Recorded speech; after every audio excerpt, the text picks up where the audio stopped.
दोस्तों और आप सभी का स्वागत है प्रीतम एकेडमी परिवार में और मैं हूं पंकज कुमार। तो बात करेंगे कक्षा 12वीं का हिंदी का जो कोर हिंदी है ना, यानी हिंदी कोर पे हम लोग बात करेंगे। तो पहले हम लोग ऑब्जेक्टिव प्रश्नों पे बात करेंगे और फिर जाके हम लोग सब्जेक्टिव प्रश्नों पे भी बात कर लेंगे। तो यहाँ पे आप देख सकते हो एक आपका अपठित बोधांश गद्यांश है। तो गद्यांश को आपको बेसिकली पढ़ना और यहीं से आपको आंसर देना है। तो यहाँ पे अगर मैं गद्यांश को पढ़कर बताऊं तो क्या लिखा है कि साहित्य समाज का दर्पण है। यह न केवल समाज की वास्तविकता को प्रतिबिंबित करता है बल्कि उसमें परिवर्तन लाने की शक्ति भी रखता है। साहित्य का उद्देश्य केवल मनोरंजन करना नहीं होता बल्कि पाठकों को सोचने पर मजबूर करना, उन्हें सही और गलत का भाव कराना और समाज में सकारात्मक बदलाव लाना होता है। कई साहित्यकारों ने अपने लेख के माध्यम से समाज में व्याप्त कुरीतियों, अंधविश्वासों और अन्याय को उजागर किया है। प्रेमचंद ने अपनी कहानियों में किसानों की दुर्दशा का मार्मिक चित्रण किया है, जबकि महादेवी वर्मा ने नारी के आत्मसम्मान और संघर्ष की कहानियों को शब्द दी है। साहित्य का प्रभाव तभी सार्थक होता है जब वह पाठक के हृदय में संवेदनाओं को जागृत करे और उसे समाज के प्रति अपने कर्तव्य का बोध कराए। तो यह पूरा का पूरा आप देखिए यहीं से प्रश्न बनता है। प्रश्न क्या बनता है कि साहित्य का प्रमुख उद्देश्य क्या है, साहित्य का क्या प्रमुख उद्देश्य है। तो हम लोगों ने भी देखा था कि ये क्या करता है कि समाज की वास्तविकता दिखाना और उनमें परिवर्तन लाने का काम करता है, यानी कि ऑप्शन नंबर बी आपका क्या होगा, सही होगा। 2 नंबर का प्रश्न क्या है आपका कि प्रेमचंद की कहानियों का मुख्य विषय क्या था। अंधविश्वास, नारी स्वतंत्रता, किसानों की दुर्दशा, समाज में अन्याय। तो इन्होंने क्या किया था, सबसे ज्यादा जो है ना किसानों की दुर्दशा पर बातें लिखी हैं। तो ऑप्शन नंबर सी आपका क्या होगा, सही होगा। अगला प्रश्न क्या है आपका, देख सकते हो कि महादेवी वर्मा ने अपने साहित्य में किनके संघर्ष को चित्रित किया है। तो महादेवी वर्मा जो है ना, इन्होंने अपने लेखन के दौरान साहित्य में महिलाओं के संघर्ष के बारे में लिखने का काम किया है। तो ऑप्शन नंबर बी आपका क्या होगा, सही होगा। चलिए आगे बढ़ते हैं। अगला प्रश्न 4 नंबर का प्रश्न क्या है आपका कि गद्यांश के अनुसार साहित्य को समाज का दर्पण क्यों कहा गया। देखिए इसका सीधा आंसर क्या होगा कि क्योंकि यह समाज की वास्तविकता को प्रतिबिंबित करता है, वास्तविकता को दिखाने का काम करता है। तो ऑप्शन नंबर बी आपका क्या होगा, सही होगा।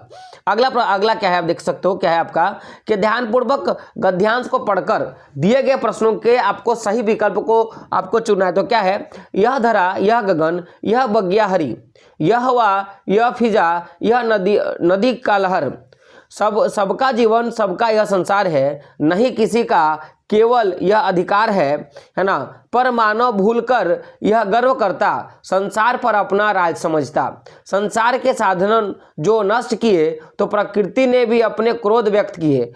अब समय है चेत जाए सब लोग, नष्ट करे ना यह सुंदर धरती का योग। प्रकृति का मन मान करे, संतुलन बनाए रखे, तभी यह जीवन, यह धरा सजीव रह सके। तो ये आपका प्रश्न है। तो 5 नंबर का प्रश्न क्या आपका देख सकते हो कि पद्यांश के अनुसार संसार का अधिकार किसका है, संसार पर अधिकार किसका है। तो क्या होगा, सभी जीवों का। ऑप्शन नंबर बी आपका क्या होगा, सही होगा।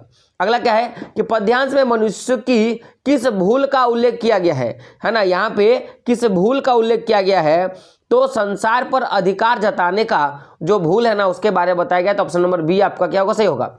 अगला प्रश्न है आपका कि पद्यांश में प्रकृति के क्रोध का क्या कारण बताया गया है कि आखिर प्रकृति जो क्रोधित हो रहा है तो उसका क्या कारण है। तो संसाधनों का जो नष्ट हो गया, संसाधनों को नष्ट करना का कारण जो है बताया गया। ऑप्शन नंबर बी आपका क्या होगा, सही होगा। अगला क्या है आपका कि पद्यांश के अनुसार धरती को सजीव रखने के लिए क्या करना चाहिए। अगर धरती को सजीव रखना है तो क्या करना होगा, तो प्रकृति का मान करना और संतुलन बनाए रखना होगा। ऑप्शन नंबर ए आपका क्या होगा, सही होगा।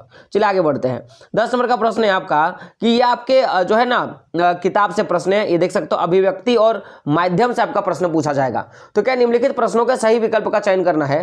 प्रश्न क्या है आपका कि अधिसूचना का प्रकाशन कहाँ होता है। तो अधिसूचना जो होता है ना वो राजपत्र यानी कि गजट में दिया जाता है, जो भी अधिसूचनाएं होती है। तो ऑप्शन नंबर डी आपका क्या होगा, सही होगा। देखिए अधिसूचना माने कानून, तो कानून कहाँ होगा, राजपत्र और गजट में प्रकाशित किया जाएगा। तो ऑप्शन नंबर डी आपका क्या होगा, सही होगा। अगला प्रश्न है आपका कि निबंध का अंतिम भाग क्या कहलाता है। निबंध का जो अंतिम भाग होगा ना वो क्या कहलाएगा आपका, तो निष्कर्षण। क्या कहलाएगा, निष्कर्षण। यानी कि आप लोग ऐसे लेटर लिखते हैं ना, आप लोग ऐसे लेटर लिखते हैं, तो निबंध का जो अंतिम भाग होगा उसको क्या बोलते हैं, निष्कर्ष, है ना, निष्कर्ष। अगला प्रश्न है आपका पीटीआई क्या है। ये जो पीटीआई है ये क्या है, तो इसको क्या बोलेंगे, समाचार एजेंसी। क्या है, एक प्रकार की समाचार एजेंसी है ना। अगला प्रश्न है आपका कि भारत का पहला छापाखाना कहाँ पर लगाया गया था। तो भारत का जो पहला छापाखाना है ना वो गोवा में लगा था। कहाँ लगा था, गोवा में। ऑप्शन नंबर सी आपका क्या होगा, सही होगा। चलिए आगे बात करते हैं। अगला प्रश्न है आपका कि संचार प्रक्रिया में आई बाधाओं को क्या कहते हैं। ये जो संचार प्रक्रिया में जो भी बाधाएं आती है ना उनको क्या बोलेंगे, तो इनको बोलेंगे शेर। क्या बोलेंगे, इनको शेर। याद रखिएगा, ऑप्शन नंबर ए आपका क्या होगा, सही होगा। अगला प्रश्न आपका 14 नंबर का प्रश्न क्या है कि उल्टा पिरामिड शैली का प्रयोग किस लेखन में होता है। ये जो उल्टा पिरामिड शैली का जो प्रयोग होता है वो किस में होता है, तो समाचार लेखन में किया जाता है। ऑप्शन नंबर आपका डी जो होगा, सही होगा।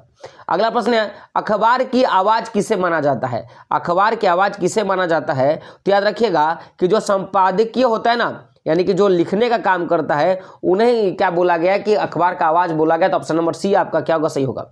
अगला प्रश्न आपका 16 नंबर का है कि आलेख के लिए अंग्रेजी में कौन सा शब्द प्रयोग किया गया है। यानी कि आलेख के लिए जो है ना कौन सा शब्द का प्रयोग किया गया अंग्रेजी में, तो इसी को हम लोग क्या बोलते हैं, आर्टिकल। क्या बोलते हैं, आर्टिकल। चलिए आप पुस्तक से हम लोग जो भी आपके पाठ पुस्तक है ना, तो उससे हम लोग देखते हैं। तो यहाँ पे एक ध्यान से तो पहले इसको पढ़ते हैं कि भक्ति अच्छी है यह कहना कठिन होगा क्योंकि उसमें दुर्गुणों का अभाव नहीं है। वह सत्यवादी हरिश्चंद्र नहीं बन सकती, पर नरो व कुंजरो व कहने में भी विश्वास नहीं करती। मैं इधर उधर पेड़, पैसे, रुपये, भंडार घर की किसी मटकी में कैसे अंतर्हित हो जाता है, यह रहस्य भी भक्तिन जानती है, पर उस संबंध में किसी के संकेत करते ही वह उसे शास्त्रार्थ के लिए चुनौती दे डालती है, जिसको स्वीकार कर लेने किसी तर्क शिरोमणि के लिए संभव नहीं है। यह उसका अपना घर ठहरा, पैसा रुपया जो इधर उधर पड़ा देखा, संभल कर रख लिया। यह क्या चोरी है। उसके जीवन का परम कर्तव्य मुझे प्रश्न रखना है। जिस बात से मुझे क्रोध आ सकता है उसे बदल कर इधर उधर करके बताना क्या झूठ है। इतनी चोरी और इतनी झूठी तो धर्मराज महाराज में भी होगा, नहीं तो वो भगवान जी को कैसे प्रश्न रख सकते हैं और संसार कैसे चला सकते हैं। ये आपका है। आगे देख सकते हो, शास्त्र का प्रश्न भी भक्तिन अपनी सुविधा के अनुसार सुलझा लेती है। मुझे स्त्रियों का सिर घुटना नहीं अच्छा लगता, अतः मैंने भक्तिन को रोका, है ना। उसने अनूठित भाव से उत्तर दिया कि शास्त्र में लिखा है ना। कुतूहलवंश में पूछी ही बैठी क्या लिखा है। तुम उत्तर मिला तीर्थ गए मुंडाए सिद्ध, है ना। देखो तो ये पूरा का पूरा जिसको आपको पढ़ना है, मैं अगर पढ़ने जाऊंगा तो बहुत लेट होगा, ठीक है। आंसर पे बात करते सीधा। तो प्रश्न क्या है कि उपरोक्त अनुच्छेद किसके बारे में है। ये जो सारी बातें हैं वो किसके बारे में कहा गया है, तो ये भक्तिन के बारे में, है ना, भक्तिन के बारे में कहा गया है।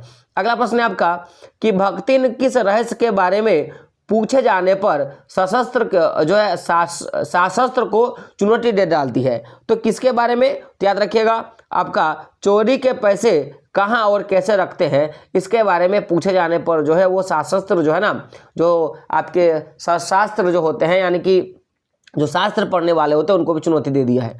अगला प्रश्न क्या है आपका कि इधर उधर बिखरे रुपये पैसे का भक्तिन जो कुछ करती है हम उसे चोरी मानेंगे क्यों, उसे क्यों चोरी मानेंगे। तो ऑप्शन नंबर डी आपका क्या होगा, सही हो जाएगा। और ऑप्शन जो होगा ना आंसर क्या होगा कि वह घर में सेविका है, उसका अधिकार घर की किसी वस्तु पर नहीं है, ठीक है। पैसा या अन्य सामान मिलने पर उसका दायित्व है कि वह चीजों को घर के मालिक को दे दे। घर कि किसी वस्तु पर सेवक या सेविका का कोई स्वामित्व तो नहीं होता। जी हाँ, सही बात है। तो ऑप्शन नंबर डी आपका क्या होगा, सही होगा, क्योंकि जो भी चीजें वहां पे दिख रही हैं वो उनके मालिक का है, ठीक है। अगला प्रश्न है आपका कि भक्तिन का परम कर्तव्य क्या था। ये जो भक्तिन है उनका परम कर्तव्य क्या था कि लेखिका को हर प्रकार से खुश करना था, ठीक है। अब देखो यहाँ पे आपको एक और एक अध्याय मिलेगा जिसको आपको पढ़ लेना है। पढ़ने के बाद सीधा हम लोग आंसर पर चलते हैं। तो क्या है आपका कि मैं जग जीवन का भार लिए फिरता हूँ, पंक्ति में कवि का क्या तात्पर्य है। पंक्ति में कवि का क्या तात्पर्य है? तो ऑप्शन नंबर आपका क्या होगा? बी, जीवन में जिम्मेदारियों का बोझ उठाना। अगला प्रश्न क्या है आपका? प्रश्न है कि अपनी जिम्मेदारियों के बोझ को उठाते हुए कवि क्या कर लेता है? कवि ना उस समय क्या करना चाहता है? तो ऑप्शन नंबर आपका क्या होगा? सी होगा, अपने जीवन से प्रेम करता है। अगला प्रश्न है आपका कि आपका प्रश्न है कि स्नेह सुरा में कौन सा अलंकार है? जो स्नेह और सुरा में ये कौन सा अलंकार है? तो याद रखिएगा ऑप्शन नंबर क्या होगा? ए, क्या हो जाएगा? रूपक अलंकार है। ठीक है, अगला प्रश्न क्या है आपका कि जग पूछ रहा उनको जो जग की गाते से कवि का क्या कहना है? यानी कि जग पूछ रहा उनको जो जग की गाते, तो इनसे कवि का क्या मतलब है कि संसार उन लोगों की स्तुति करता है जो संसार के अनुसार क्या करता है? चलने का काम करता है। अगला प्रश्न है आपका जो कि आपको सही विकल्प को चुनना है ना। तो प्रश्न क्या है आपका कि भक्तिन महादेवी वर्मा से कितने वर्ष बड़ी थी?